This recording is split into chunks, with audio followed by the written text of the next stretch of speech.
Nous vous saluons dans le nom précieux de notre Seigneur Jésus-Christ. C'est toujours une joie d'être en contact avec vous. En tant qu'enfants de Dieu, nous sommes les plus heureux. Alors, aimer Dieu se prouve. Si tu dis que tu aimes Dieu, tu dois le prouver. Aussi bien quand nous disons que nous aimons nos femmes, nous devons le prouver. Si nos femmes disent qu'ils nous aiment, elles doivent le prouver. Moi, je sais que les femmes veulent que je dise que les hommes doivent prouver qu'ils les aiment par des actes concrets. Tout ce que je sais, cette approche de fête d'année, de fin d'année et de Noël, je sais que beaucoup de femmes vont recevoir des cadeaux de leur épouse. Et je sais que les hommes vont écouter ce que je dis pour prouver qu'ils aiment leur femme.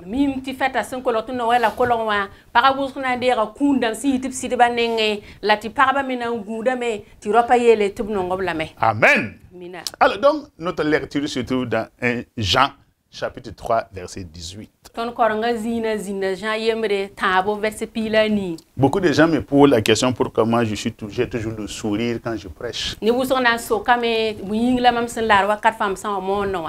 Parce que vous irez votre statut. Moi, je suis un enfant de Dieu. Donc, mon papa là en haut et moi, je vais être un homme misérable. Tu ne sais pas mon statut. C'est pourquoi j'ai le sourire. Parce que je suis un enfant de Dieu. Alors, allons-y maintenant. 1 Jean 3, 18. Petit enfant, n'aimons pas en parole et avec la langue, mais en action et avec vérité. Vous savez, c'est très facile de lever les mains dans l'église où là nous nous trouvons dans notre chambre et dire Seigneur, je t'aime de tout mon cœur, je t'aime de toute mon âme, je t'aime de toutes mes pensées. Ça, c'est des paroles qui sortent toujours de nos bouches.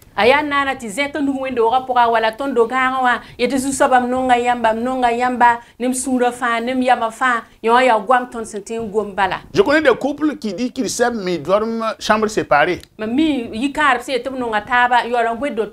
Alors, où est l'amour? Mais une fois qu'un chrétien dit qu'il aime Dieu, en tant qu'enfant de Dieu, que tu aimes Dieu, tu dois prouver que tu aimes Dieu.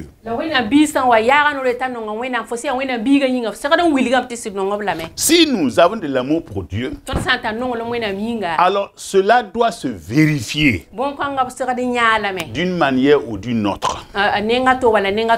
En effet, l'amour que nous avons pour Dieu doit s'exprimer par un langage. Ce que j'ai dit, je t'aime, je parle, je dis au Seigneur, je t'aime. Comme je peux dire à mon époux, je t'aime. Mais également, il faut qu'il y ait des attitudes, des actes bien concrets qui montrent, qui concrétisent notre amour pour Dieu et notre amour pour notre prochain.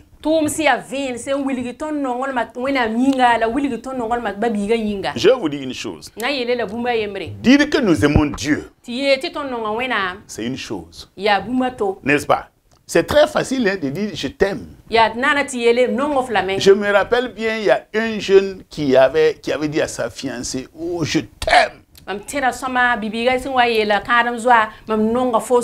Et il a promis de visiter sa fiancée la nuit. Jusqu'à ce qu'ils disent, même s'il pleuvait, je viendrai te visiter. Les paroles restent que des paroles. Et je ne sais pas si c'est Dieu qui a voulu l'éprouver ou bien c'est une circonstance qui est arrivée. Le ciel s'est assombri. Et c'était l'heure du rendez-vous. Et subitement, un orage s'est alors déchaîné. Et il sort, il regarde l'orage. Il rentre. Et la tempête a commencé. La pluie a venu. Il a refermé sa porte. Il s'est couvert. Et puis le rendez-vous n'a pas eu lieu. Et le lendemain, il sort. Il rencontre sa fiancée. Qui lui demande: tu n'as pas dit que tu allais venir me voir hier soir? Il ne sait pas s'il avait oublié la promesse. Il dit: mais tu n'as pas vu la pluie? Frères et sœurs, dire que nous aimons Dieu, c'est une chose. Mais le vivre ou le prouver, c'est une autre chose. Or, la Bible nous donne les moyens de faire comme un auto-bilan pour montrer si nous aimons Dieu ou pas.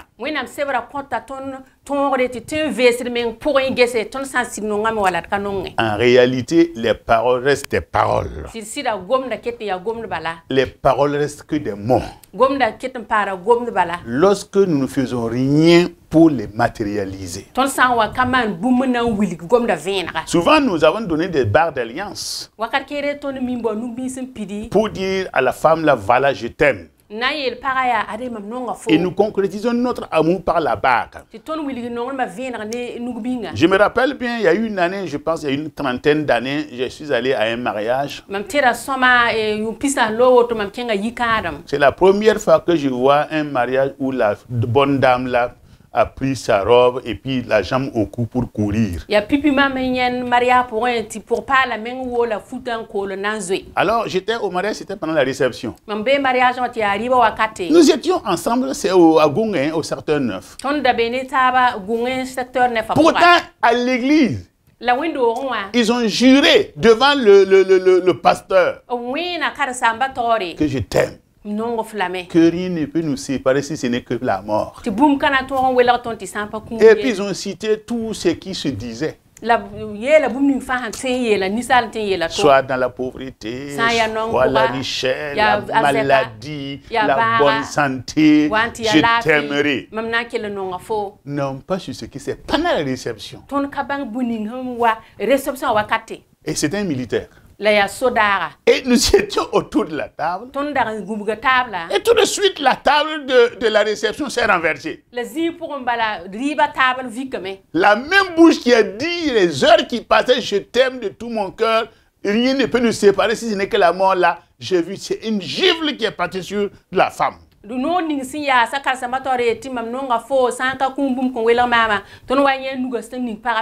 madame a pris sa robe entre les mains et puis elle a commencé à traverser bien, les tables.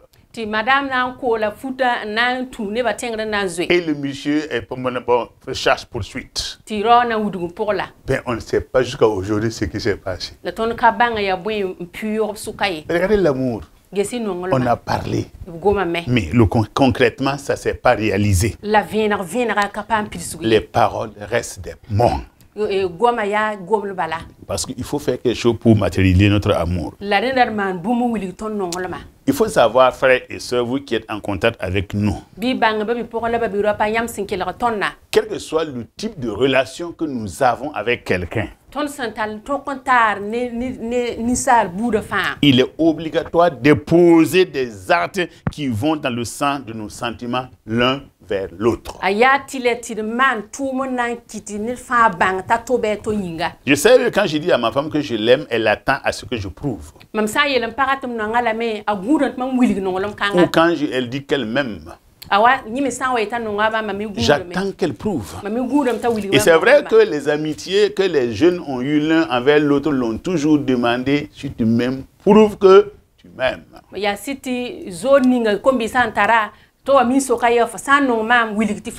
Malheureusement, il y en a qui veulent qu'on prouve qu'ils les aiment en couchant l'un avec l'autre. Malheureusement, ce n'est pas en se couchant avec quelqu'un qu'on aime. Si c'est ça là, les prostituées auraient eu beaucoup de maris. Chaque soir, les gens vont dans les chambres noires pour coucher avec les prostituées. Mais ils couchent avec eux. Mais je ne vois pas d'expression d'amour.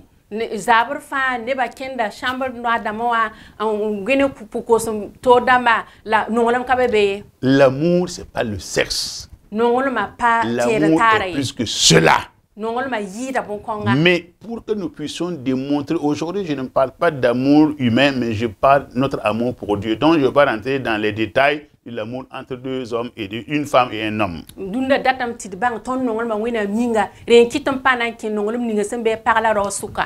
Le problème ici, c'est que nous exprimons l'amour envers quelqu'un qu'on ne voit pas. On ne voit pas Dieu. Mais comment démontrer notre amour envers cette personne que nous ne voyons pas?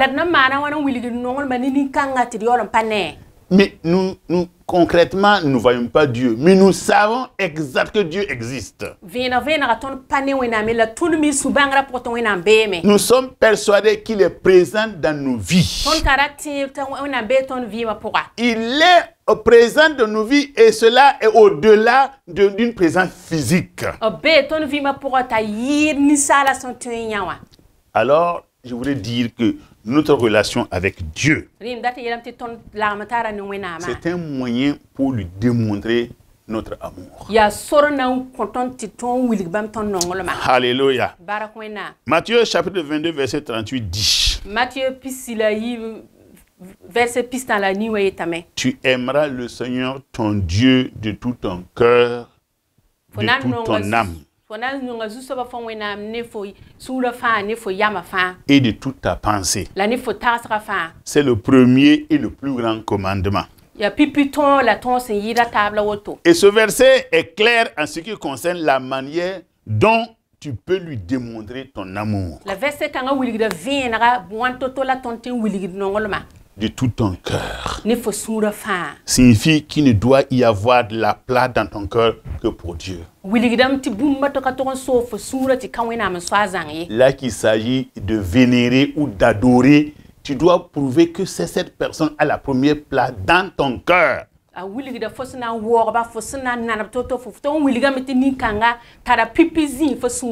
Tu ne dois laisser la place à aucune autre créature dans ton cœur. Il y a beaucoup de personnes qui disent qu'ils aiment Dieu, mais il y a beaucoup de gens qui ont pris la place de Dieu dans leur cœur. Et ceux qui sont en contact avec nous peuvent le dire exactement que Dieu est en second plan dans leur vie.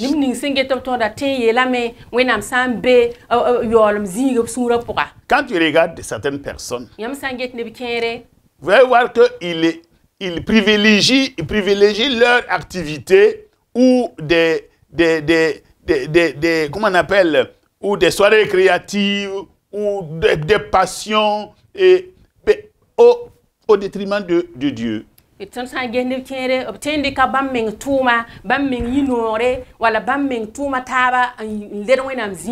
des personnes ne vont pas au culte du soir parce qu'ils ont une invitation, des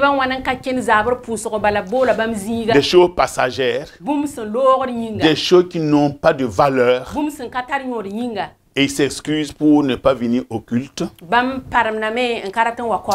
personnellement, quand je regarde les gens qui traînent les pas quand ils reviennent à l'église, alors qu'ils ne traînent pas les pas pour aller aux réceptions, ils ne traînent pas les pas pour aller aux différentes invitations. Mais quand il s'agit de venir à l'église, les gens traînent les pas. Pourtant, ils crient tous les jours: je t'aime.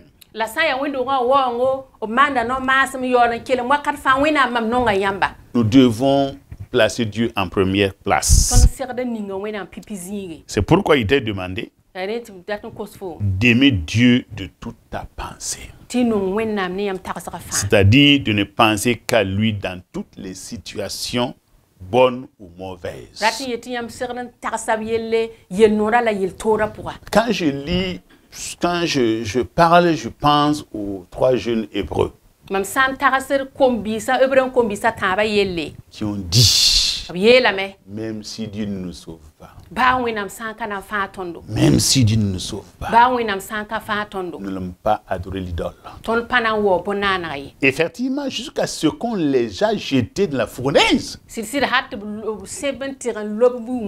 Ils n'ont pas dit, mais je sais que Dieu veut nous sauver. Même s'ils savaient que Dieu veut les sauver, ils ont dit, proclamé, disant, même si Dieu ne nous sauve pas, nous n'allons pas nous détourner de notre Dieu.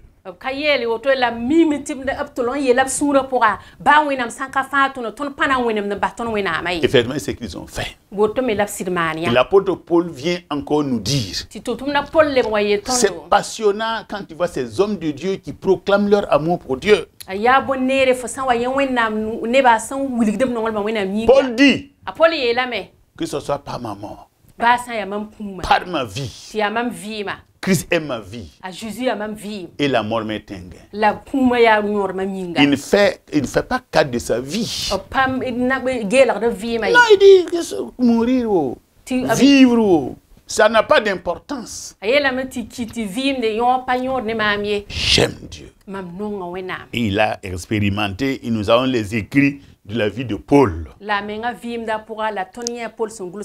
Il restait ferme sans faiblir ni se détourner de lui. Quelles que soient les circonstances, quels que soient les problèmes que nous vivons, nous devons démontrer à Dieu, aux yeux du monde, que nous aimons Dieu.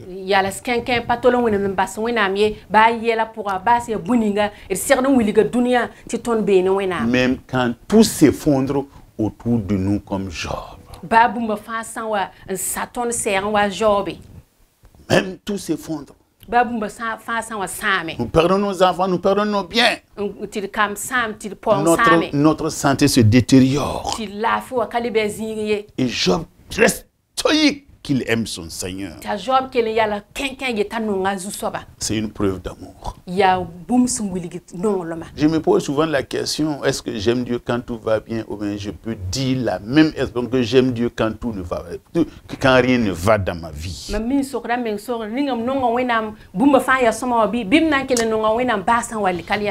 Attendre sans perdre la foi ni l'espérance, quelles que soient les situations.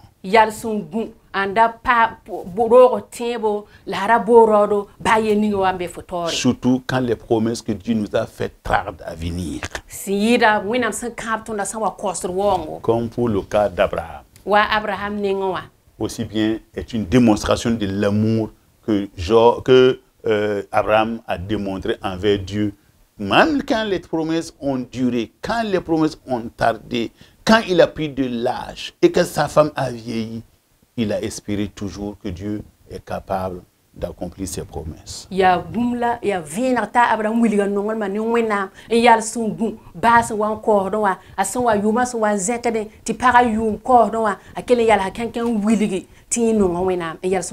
vous dis une chose, quel que soit ce que cela vous coûte aujourd'hui, ou que cela va vous coûter demain, ne cessez jamais de démontrer votre amour au Seigneur. En réalité, on ne mesure la valeur ou le degré d'un amour que par le sacrifice qu'on donne à l'objet que nous aimons.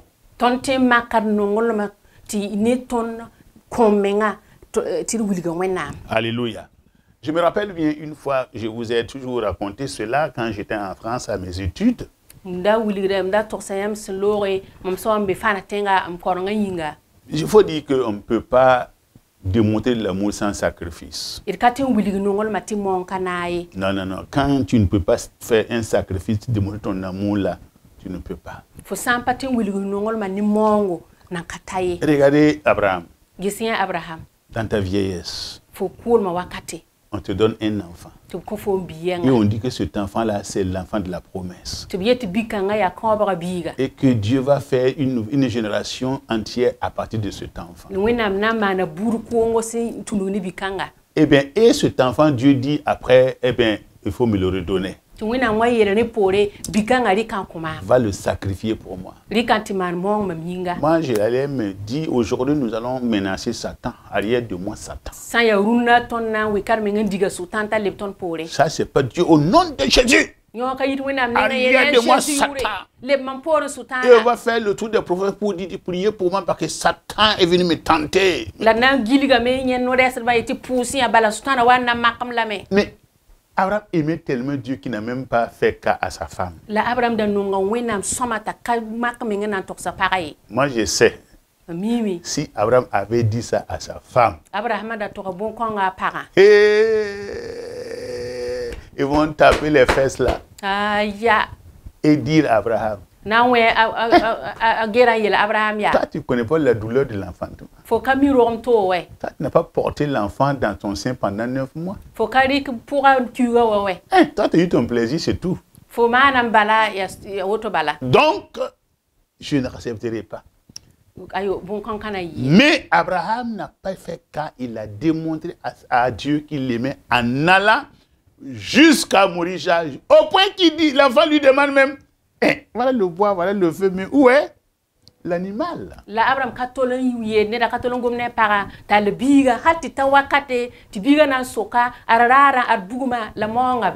Il a voulu, et vous avez même à la fin, Dieu, comment on appelle ça? Dieu a même confirmé que Abraham l'aimait parce qu'il dit que puisque tu as montré que je t'aime, ne touche pas à l'enfant. Et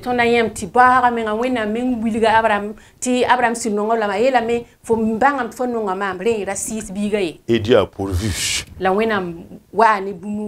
Vous savez, quand on aime quelqu'un, on le prouve. Moi, je vous disais tout de suite, quand je suis allé en France avec ma petite somme d'argent, avec 500 francs français, et ben, c'était pendant l'offrande. Ça, il fallait prouver que tu aimes Dieu. Et la lutte a commencé. L'autre dit donne, l'autre dit ne donne pas. L'autre dit donne. Moi je croyais que celui qui dit donne pas là, ça c'est Dieu. Celui qui dit donne là, ça c'est le diable.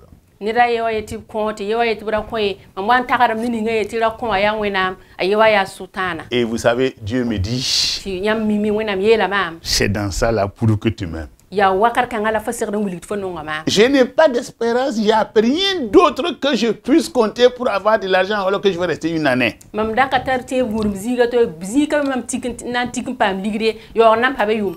Et j'ai donné. J'ai donné. Et Dieu a béni. Une autre fois encore, je vous dis, quand Dieu vous donne de donner, il faut donner. Pour montrer que vous aimez Dieu, c'est des sacrifices. Il y a eu une année, 1992-93, quand on a implanté R&D, Radio Évangile Développement. Nous avons eu une crise financière. Et il fallait fermer la radio. Et en tant que promoteur de la radio, eh bien, nous avons eu une réunion et on voulait faire un appel financier pour que la radio continue à vivre.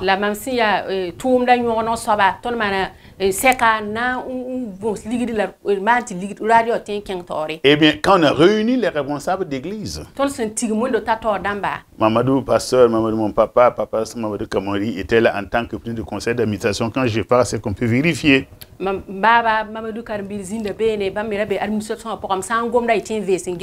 Et il m'a demandé, Paul, comment on fait? Tout le monde était silencieux. Moi, j'avais 10 millions dans mon compte. C'était pas fait pour la radio, c'est mes propres économies, des dizaines d'années d'économies. Il a demandé, il a proposé, qu'est-ce que vous proposez pour que nous puissions continuer à fonctionner? Et moi, j'étais assis. Le Seigneur m'a dit, qui va donner si toi tu ne donnes pas? Qui va faire le sacrifice si toi tu ne fais pas le premier sacrifice? Et j'ai dit, je donne tout l'argent que j'avais. Et ma femme lève sa main. Que je donne un an de salaire tout le mois, un an de salaire, un an de mon salaire. Madame qui a dit ça, ma femme qui a dit. Et c'est ce qu'on a fait. Souviens-toi que tout est possible si on aime. Si nous aimons Dieu, cela doit se voir par nos attitudes et par nos actes. Et je peux dire que c'est la source de toute nos bénédictions, c'est le sacrifice que nous avons fait en montrant que nous aimons Dieu. Et je continue à le faire, que l'œuvre de Dieu ne s'ouvre pas alors que moi j'ai de l'argent.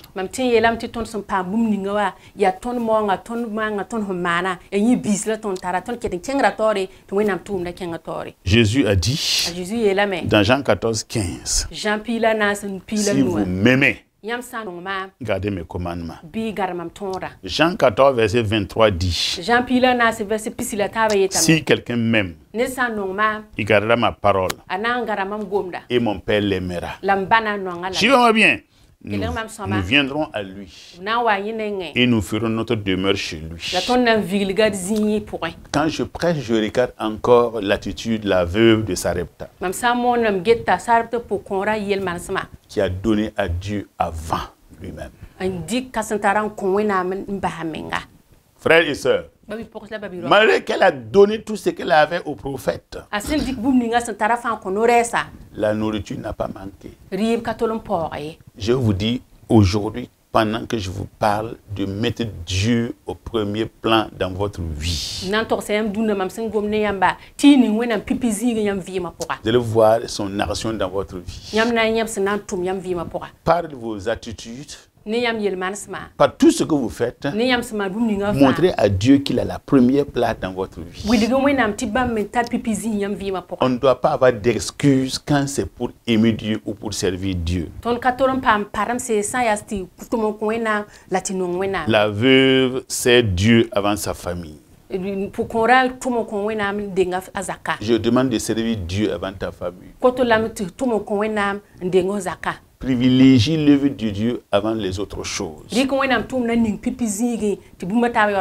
Quand c'est un jour de culte, il faut t'empresser, venir à l'église parce que tu aimes Dieu. Rien ne doit t'amener à manquer au culte, à manquer aux réunions que l'église organise.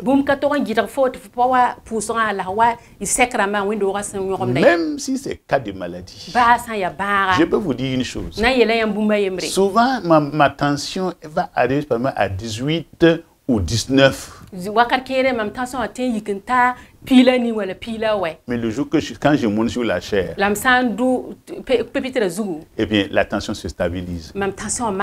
Au point que ma femme a fait de l'humour en disant qu'on va te déposer maintenant sur la chair.